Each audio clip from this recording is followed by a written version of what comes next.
মনসা পুজো উপলক্ষে চন্দনাইশে জমে উঠেছে পাঁঠা বেড়া হাঁসের বাজার। নুরুল আলমের প্রতিবেদনে বিস্তারিত। আসন্ন মনসা পুজো উপলক্ষে চট্টগ্রামের চন্দনাইশে পাঁঠা ভেড়া ও হাঁসের বাজার জমে উঠেছে।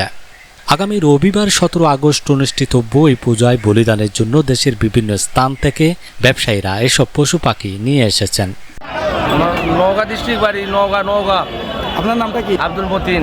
কয়টা আনছেন আপনি? আমি আনছি 22টা ছাগল। 22টা। কীরকম বিক্রি হয়েছে? বিক্রি হয়েছে। আর কয়টা ছাগল আছে? 10-15টা আছে। কীরকম সেল হচ্ছে আপনাদের? হ্যাঁ, বিক্রি কীরকম হচ্ছে আপনাদের? ওই মোটামুটি ভালো। চন্দনাইশ পৌরসভার গাছবাড়িয়া সরকারি স্কুল ও কলেজ মাঠে সবচেয়ে বড় হাট বসেছে। এছাড়াও 2000 রোশন হাট, বাগিচা হাট সহ আরও কয়েকটি স্থানে বাজার বসেছে। বাজারে ছোট থেকে বড় আকারের পাটা 15,000 থেকে শুরু করে লাখ টাকায় বিক্রি করা হচ্ছে। ক্রেতারা বলছেন দাম নাগালের মধ্যেই রয়েছে। বিক্রেতারাও ভালো দাম পাওয়ার আশা করছেন।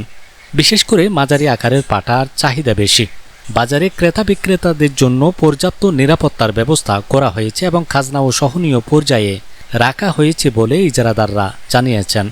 শনিবার শেষ বাজার আরও জমজমাট হবে বলে আশা করা হচ্ছে।